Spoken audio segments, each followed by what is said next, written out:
పవన్ కి ఇక్కడేం పని అన్నారు. తెలంగాణ వ్యతిరేకి అంటూ దుమ్మెత్తిపోశారు కాంగ్రెస్ నేతలు. చేయాల్సిన రచ్చ, జరగాల్సిన రాద్ధాంతం అంతా జరిగిపోయింది.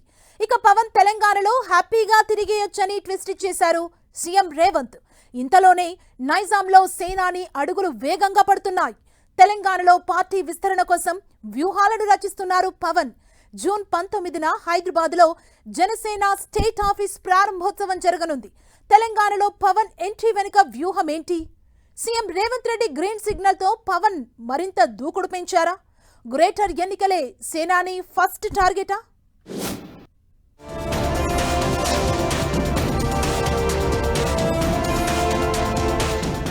తెలంగాణలో Pawan political activity speed up. Janasena విస్తరణ కోసం వేగంగా అడుగులు వేస్తున్న పవన్ ఈ నెల 19న హైదరాబాద్లో Janasena party office opening. CM Revanth green signal తో పవన్ దూకుడు పెంచారా? గ్రేటర్ ఎన్నికల టార్గెట్ గా పవన్ ముందుకెళ్తున్నారా? తెలంగాణ పాలిటిక్స్ లో జనసేన అధినేత పవన్ కళ్యాణ్ హాట్ టాపిక్ గా మారారు. ఏపీ డిప్యూటీ సీఎం గా బాధ్యతలు నిర్వహిస్తూనే తెలంగాణలో జనసేనను విస్తరించే దిశగా పవన్ వేగంగా అడుగులు వేస్తున్నారు. ఈ క్రమంలోనే ఆయన వరంగల్లో పర్యటించారు. అరుదైన వ్యాధితో బాధపడుతున్న తన అభిమాని నిరంజన్ ను పరామర్శించిన పవన్ ఆరోగ్య పరిస్థితిపై ఆరా తీసి తల్లిదండ్రులకు భరోసా ఇచ్చారు. వైద్య ఖర్చుల కోసం ₹1,00,000 ఆర్థిక సాయం చేసిన జనసేనాని నిరంజన్ ఆరోగ్యం బాగుండాలంటూ తిరుమల శ్రీవారి తీర్థ ప్రసాదాలు అందజేసినట్టు చెప్తున్నారు. ఇక ఈ నెల 19న హైదరాబాద్ లో జనసేన తెలంగాణ స్టేట్ ఆఫీసును ప్రారంభించబోతున్నారు పవన్.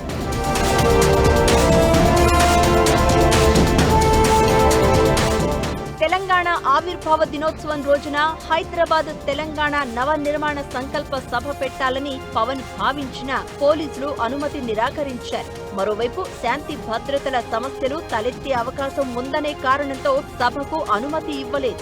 ఇంకోవైపు కాంగ్రెస్ నేతలు విమర్శల దాడి చేయడం చర్చకు దారితీసింది. పవన్ ఏపీలో రాజకీయం చేసుకోవాలని, తెలంగాణకు పవన్ అవసరం లేదని తేల్చి చెప్పారు.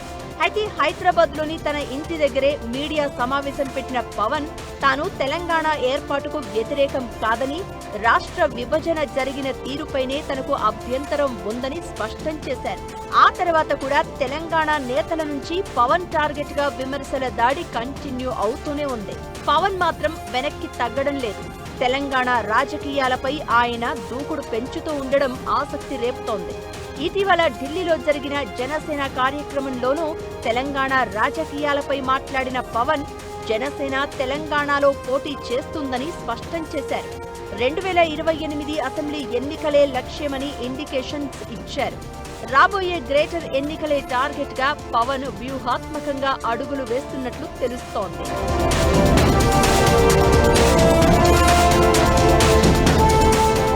గ్రేటర్ పరిసరాల్లో సెటిలర్లు, ఆంధ్ర ప్రాంతానికి చెందిన ఓటర్లు ఉండడంతో 3 కార్పొరేషన్ ఎన్నికల్లో సత్తా చాటాలనే ఆలోచనతో ఉన్నారట పవన్.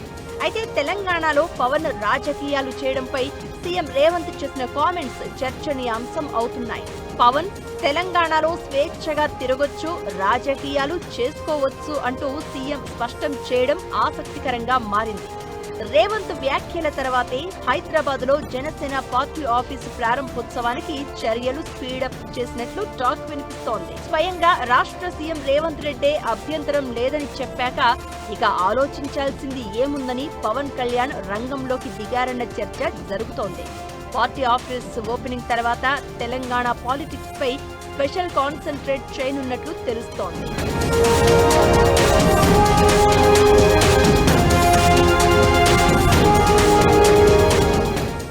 పవన్ తెలంగాణ పాలిటిక్స్ లో ఎంట్రీ వెనుక వ్యూహం ఏంటన్నదే ఇప్పుడు పొలిటికల్ ఇంట్రెస్టింగ్ టాపిక్ అయిపోయింది. హైదరాబాద్ తో పాటు తెలంగాణలోని పట్టణ ప్రాంతాలు, సెటిలర్ల ప్రభావం ఉన్న నియోజకవర్గాలపై జనసేన ప్రత్యేక దృష్టి పెట్టిందనే ప్రచారం సాగుతోంది. గ్రేటర్ ఎన్నికలను టార్గెట్ గా చేసుకుని పవన్ రాజకీయాలు ప్రారంభించారన్న టాక్ కూడా వినిపిస్తోంది.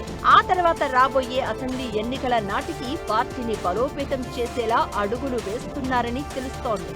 ఈ క్రమంలోనే తెలంగాణలో పార్టీ నిర్మాణంపై జనసేన అధినేత పవన్ కళ్యాణ్ దృష్టి పెట్టినట్లు జనసేన వర్గాలు చెబుతున్నాయి. పవన్ ఎంట్రీ తెలంగాణ రాజకీయాల్లో ఎలాంటి ప్రభావం చూపుతుందో వేచి చూడాలి మరి.